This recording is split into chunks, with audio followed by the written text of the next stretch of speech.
చాలామంది స్వామీజీలు ఉన్నారు మన భారతదేశంలో.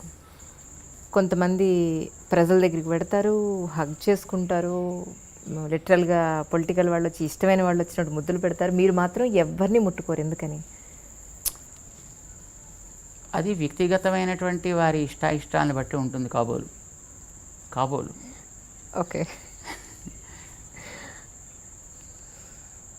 ప్రతి వ్యక్తికి ఒక పద్ధతి, ఒక నియమము ఉండాలి.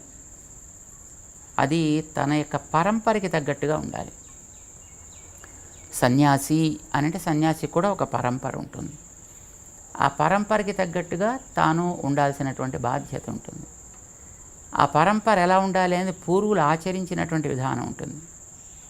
యథా తే తత్ర వర్తేరన్ తథా తత్ర వర్తేథాః, యథా తే తేషు వర్తేరన్ తథా తేషు వర్తేథాః. వేదం చెప్తోంది, నీ పూర్వులు ఇలాంటి సిచ్యువేషన్ ఎదురైనప్పుడు ఏ విధంగా ప్రవర్తించారో ఆ విధంగా నువ్వు ప్రవర్తించు. ఒక్కొక్క కార్యం చేసేటప్పుడు దానికి ముందు వెనకలు కూడా ఏవో కొన్ని ఉంటాయి. వాటిని వాళ్ళు ఏ విధంగా ఆచరించేవారో నువ్వు కూడా ఆ విధంగానే ఆచరించు. ఇది వేదం చేసినటువంటి అనుశాసనం. It's a command given by Vedas. So వేదాల్లో చెప్పిన దాన్ని ఆచరించేవాళ్ళు కొందరుంటారు, వైదికమైన పద్ధతిని ఫాలో అయ్యేవాళ్ళు కొందరుంటారు, స్వయంగా నిర్మించుకున్నటువంటి నియమాలను బట్టి ప్రవర్తించేటువంటి వాళ్ళు కొందరు ఉండొచ్చును. బట్ వాళ్ళ ఇష్టాన్ని బట్టి ఉంటుంది అది. మరి బహుశా మేము మా పెద్దవాళ్ళు ఎలా చేసేవారో అలా ఉండాలని అనుకునేవాళ్ళం కాబోలు. అందుకోసం మేము ఇలాగే ఉంటాం. అంటే మీ గురువుగారు ఇలాగే ఉండేవారండి? ఎస్. మేము మా ఆరాధన, మా కార్యక్రమాలు చేసేంతవరకు మేము ఒక పద్ధతి ప్రకారం ఉంటాం. అది అయిన తర్వాత మనం ఏదైనా బయట సామాజికమైన కార్యక్రమంలోకి వెళ్ళినప్పుడు అక్కడ సామాజికమైనటువంటి కార్యక్రమానికి ఎంతవరకు అవసరమో అంతవరకు మేము అక్కడ ఉంటాం. మీ గురువుగారు ఆఖరిగా మీకు చెప్పిన మాట ఏమిటి అంటే మీరేం చెప్తారు? మా గురువుగారు మాకు ఆఖరి మాట అంటూ అలాగేం చెప్పలా. ఎందుకంటే వారు ఒక సంకల్పం చేశారు, ఈ ధర్మాన్ని మనం ఇట్లా కొనసాగించాలి. ఆ కొనసాగించడంలో మనకిచ్చినటువంటి శక్తిని బట్టి మనం చేయాల్సిన పనులని మనం చేసుకుంటూ వెళ్ళాలి. అది చెయ్యాలంటే దానికి కావాల్సినటువంటి వెనకాతల మనకి పరికరం కావాలి, దానికి కావాల్సినటువంటి ఆధికారికత కావాలి మనకి. అంటే దానికి కావాల్సిన ప్రమాణాలు మన దగ్గర ఉండాలి, కార్యక్రమాన్ని మనం చేయాలి. దాన్ని సాధించడానికి గురుకులవాసం చేయాలి, అక్కడ నేర్చుకోవాలి, అక్కడ చూడాలి, వాటిని కూడా మనం అవలంబించి ప్రాక్టీస్ చేయాలి. This is what my guruji gave instructions to me and that's what we're trying to follow. దేశానికి, ముఖ్యంగా మన దేశానికి స్వామీజీల ఆవశ్యకత ఎంతవరకు ఉందని మీరు భావిస్తున్నారు? మన దేశానికి, ప్రపంచానికి అనే ప్రశ్నే లేదు. స్వామీజీలు అనంటే కాషాయం కట్టుకుని దండం పట్టుకుని తిరిగేవాళ్ళు అని మాత్రమే కాదు.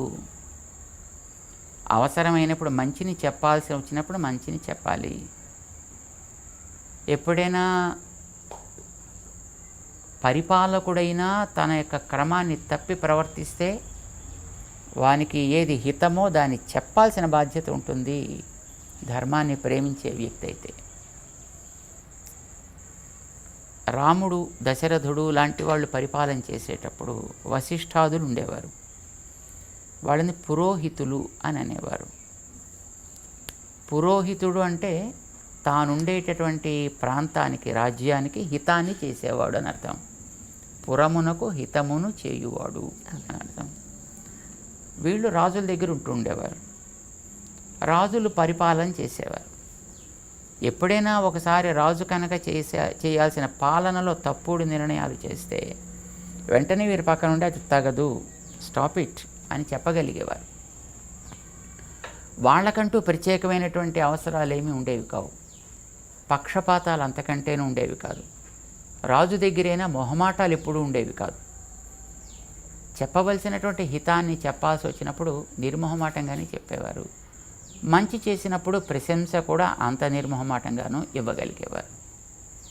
అందుకోసమని ఎప్పుడైనా నిర్ణయం చేయాల్సి వస్తే వాళ్ళు వీళ్ళ యొక్క సలహా సంప్రదింపులు జరిపి నిర్ణయాలు చేసేవారు ధార్మికమైనటువంటి విషయాల్లోకి వచ్చినప్పుడు.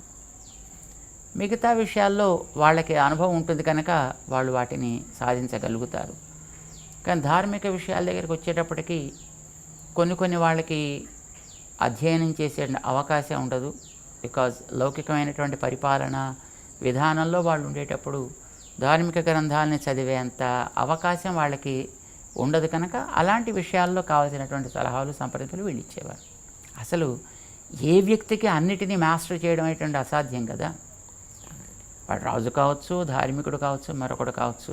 కొన్ని విషయాల్లో వాళ్ళు తప్పనిసరిగా సమర్థత కలిగి ఉంటాడు. వాడి సబ్జెక్టులో వాడు సమర్థత కలిగి ఉంటాడు కనుక తన సబ్జెక్టుకి సంబంధించిన విషయాల్లో ఎప్పుడైనా ఒకవేళ పరిపాలకుడైనా హద్దు మీరి ప్రవర్తిస్తే, లేదు చేయాల్సింది వాడు చెయ్యలేకపోతుంటే వాడి చేత అది చేయించడం, వాడు హద్దు మీరినప్పుడు జాగ్రత్త, అది చెయ్యడానికి తగదు అని శాసించేనా వాళ్ళని ఆపగలిగేటటువంటి స్థితి కూడా ఉంటుండేది. అది ఆనాడు వశిష్ఠాదులు వాళ్ళు పురోహితులు అని పేరుతో ఉండేవాడు. అయితే దురదృష్టం కొద్ది ఆ పురోహిత అనే పేరు ఇప్పుడు ఈవేళ మరొక రకంగా వాడుతున్నారు. కానీ ఎప్పుడైనా సాధువులు కానీ, సన్యాసులు కానీ, స్వాములు కానీ, పండితులు కానీ, జ్ఞానులు కానీ, the whole and sole responsibility of these people is to follow, of course, the doctrines that are laid down by the elders, teach them to the generation, and prepare the people who are able to take proper care in the society in general. అంటే రాజులకే కాదు కదా, సామాన్య ప్రజల్లో కూడా అలాంటి వాటిని చెప్పాల్సిన అవసరం ఉంటుంది కదా. వాళ్ళని కూడా ఆ మార్గంలో పెట్టాల్సిన బాధ్యత వాళ్ళకు ఉంటుంది కదా. వాళ్ళలో కూడా ఒక రకమైన అవగాహన తీసుకురావాల్సిన బాధ్యత కూడా వాళ్ళకు ఉంటుంది. అంచేత సామాన్యుల కోసం చెప్పడానికి కావాల్సిన శిష్యవర్గాన్ని తయారు చేసేవారు.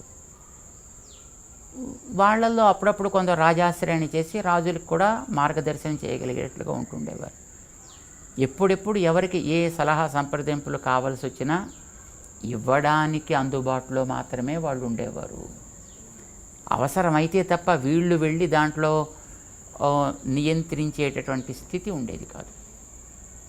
వాళ్ళు కూడా తమ బాధ్యతను గుర్తించి ఆ రకమైనటువంటి సలహా సంప్రదింపులు తీసుకుంటూ ఉండేవారు అలాంటి విషయాలకు వచ్చినప్పుడు. ఇంటి పేరు నిలబెట్టడం లేదా ఒక వంశాన్ని నిలబెట్టడం అని అంటే అది ఒక అబ్బాయితోనే సాధ్యం అనేది కొన్ని సంవత్సరాలుగా పాతుకుపోయిన మాట. మరి మీ విషయంలో మీ తల్లిదండ్రులకు మీరు వంశాన్ని నిలబెట్టారని అనుకుంటే మరి మీ వంశాన్ని మీరు మరి ఇప్పుడు మీ సన్యాసాశ్రమంలో అది ఎలా వీలవుతుంది? మరి మీ తదనంతరం మీ వంశాన్ని నిలబెట్టాలి అని మీకు ఎప్పుడు అనిపించలేదా? వంశము అనేటటువంటిది ఒక్క వ్యక్తి వల్ల ఎప్పుడు నిలబడదు. అబ్బాయి వల్లనే నిలబడుతుంది అనే నియమం కూడా ఏమీ లేదు. సో అమ్మాయిలైనా నిలబట్టచ్చు. ఇది అమ్మాయి ఇంటి పేరు మారిపోతుంది కదా. మరి ఇంటి పేరు మారినా వంశము అనేది నిలబెట్టడానికి పర్పస్ ఏంటి? ఆ వంశంలో పూర్వులు కొన్ని మంచి పద్ధతుల్ని వాళ్ళు పాటించారు. ఆ పాటించిన పద్ధతుల్ని తర్వాత జనరేషన్స్కి అందించాలి అని వాళ్ళు దే అస్పైర్డ్ ఫర్ దట్. మనకి పర్పస్ అదే కదా, వంశపు మర్యాద, వంశపు గౌరవం లేదా ప్రతిష్ట, ఆచారం. They are certain practices which they followed and they made the generations to preserve that practice. దాన్నే మనం సంప్రదాయము అని పేరు పెట్టి పిలుస్తాం దాన్ని. సో ఈ సంప్రదాయ పరిరక్షణ కోసమనే వివాహ వ్యవస్థ అయినా లేదు సంతానం కావాలి అని అనుకున్న పర్పస్ అది. అది చేయగలిగిన వ్యక్తి మరొకరు ఉండేటప్పుడు అందరూ చేయాలి మంచిదే, కానీ దానికంటూ కొంతమంది ఉన్నప్పుడు మిగతా వాళ్ళు మిగతా కార్యక్రమంలో ఉండడానికి కూడా ఆక్షేపణ ఏమీ ఉండాల్సిన అవసరం లేదన్నమాట. అంచేత వంశపు ఆచారాన్ని నిలబెట్టడం అనేటటువంటిదే లక్ష్యంగా మనం పెట్టుకున్నప్పుడు ఒక వ్యక్తి ఉంటే ఎస్ వారిని సమర్థవంతంగా తయారు చేసి మిగతా వాళ్ళు మిగతా కార్యక్రమాలు కూడా చూడవచ్చు. అంటే సామాన్య ప్రజల ఆలోచన ఎలా ఉంటుంది అని అంటే ఈ మధ్యకాలంలో ఒక స్వామీజీ ఫెమిలియర్ అయిన తర్వాత రాజకీయ నాయకులు ఆ స్వామీజీకి దగ్గర అయిపోతున్నారు, టాప్ మోస్ట్ బిజినెస్ మెన్లు స్వామీజీకి దగ్గర అయిపోతున్నారు. ఇలా అవ్వడానికి ప్రధాన కారణం ఏమిటి అనేది? స్వామీజీలకి రాజకీయ నాయకుల్లోనూ బిజినెస్ పీపుల్ దగ్గర అవుతారని ఏం లేదు. సాధారణంగా business people and political people think that these people are able to do certain things beyond our capabilities. వాడేదో మంత్రమో తంత్రమో చేసి